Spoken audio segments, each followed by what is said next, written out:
Imagine living in a country where the war ended more than 50 years ago, but the ground beneath your feet can still kill you. This is Laos. During the Vietnam War era, an extraordinary amount of American bombing fell on this small Southeast Asian nation. But here's the question most people never ask. Why was Laos bombed so heavily in the first place? The answer leads into a hidden Cold War conflict, a secret war, and a legacy that still hasn't ended. This is the story of how Laos became the world's most bombed country. In the 1960s, Laos was caught in a struggle much larger than its borders. The country was divided between the Royal Lao government and the communist Pathet Lao movement.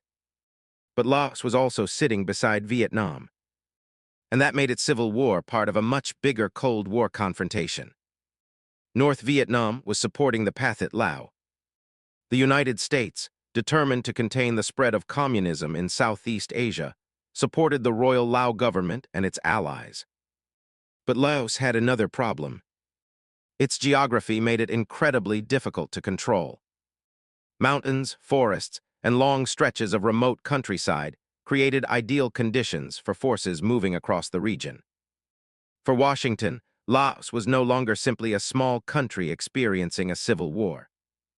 It had become a strategic piece of the wider conflict in Indochina.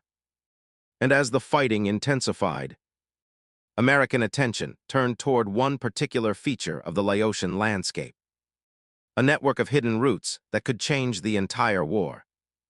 That network of routes was known collectively as the Ho Chi Minh Trail. Despite its name, it wasn't a single road. It was a constantly changing system of paths, roads, bridges, river crossings, and supply routes stretching through the forests and mountains of Laos and neighboring countries. North Vietnamese forces used this network to move soldiers, weapons, food, and other supplies toward the battlefields in South Vietnam. And Laos became crucial because its geography offered something extremely valuable. Cover, dense forests and rugged mountains made the routes difficult to detect and even harder to destroy permanently. But American aircraft had one major advantage. They could strike from above. The goal was to disrupt the movement of supplies, destroy infrastructure, and make the journey south as difficult as possible. But stopping the trail would prove far harder than simply finding it on a map.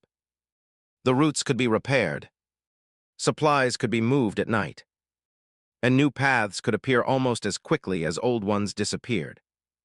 So America needed more than conventional military power. It needed a different kind of war.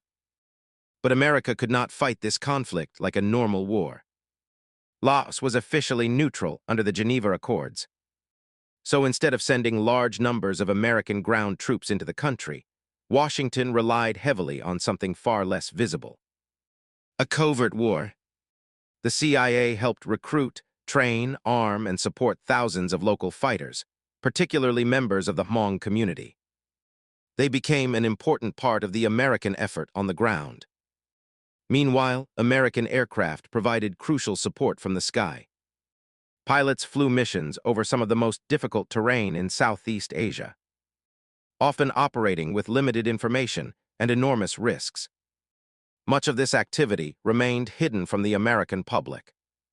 The war had become a strange combination of intelligence operations, local fighters, air power, and political secrecy.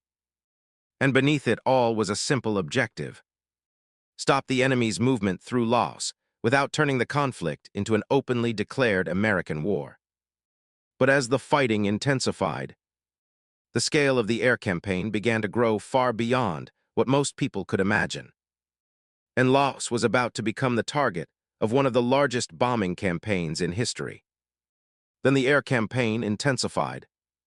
Between 1964 and 1973, the United States flew more than 500,000 bombing missions over Laos, dropping more than 2 million tons of explosive ordnance. Among the weapons were cluster munitions, bombs designed to open in the air and scatter smaller bomblets across a wide area.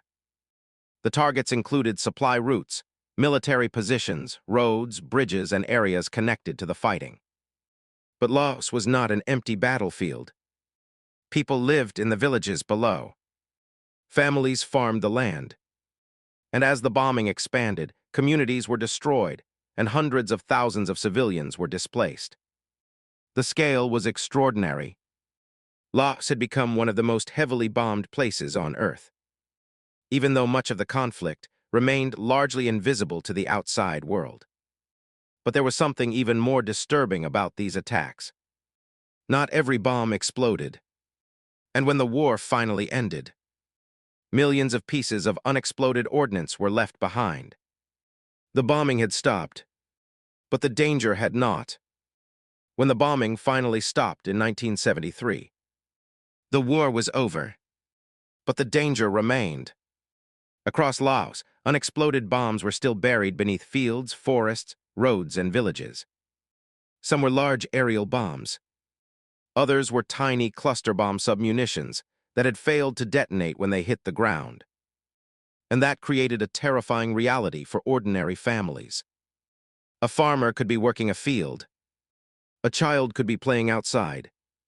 Or someone could simply be clearing land for a new home. One wrong movement could turn an ordinary day into a tragedy. For decades, these hidden explosives continued killing and injuring people. They also made some land too dangerous to farm or develop safely, creating an obstacle that had nothing to do with the war anymore. The fighting had ended more than half a century ago, but Laos was still living with weapons left behind by it. And that raises an unsettling question. How long does a war really last, when its weapons can remain dangerous for generations? More than 50 years later, Laos is still clearing the weapons left behind by the war. Specialist teams search fields, forests, roads, and villages for unexploded ordnance, carefully removing explosives that have remained hidden for generations. The work is slow, and the problem is enormous. Every piece of land that remains contaminated can limit farming, construction, and economic development. For families living in rural communities, the past can still become dangerous without warning. But there is another side to the story. Laos has spent decades working with international organizations and foreign governments to clear contaminated land and make communities safer. Progress has been made, but the task is far from finished. Even today, unexploded bombs are still being discovered in places where people live and work. The war may belong to another generation, but its physical footprint remains part of everyday life. And perhaps that is what makes Laos's story so haunting. The bombs were dropped during a war that ended decades ago, yet their consequences are still shaping the future of the country today.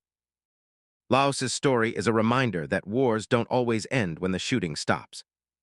Sometimes, they remain hidden beneath the soil. A generation can disappear, but the consequences of its wars can remain. And perhaps that's the most disturbing part of Laos's history. The world moved on, but for millions of people, the war never completely did.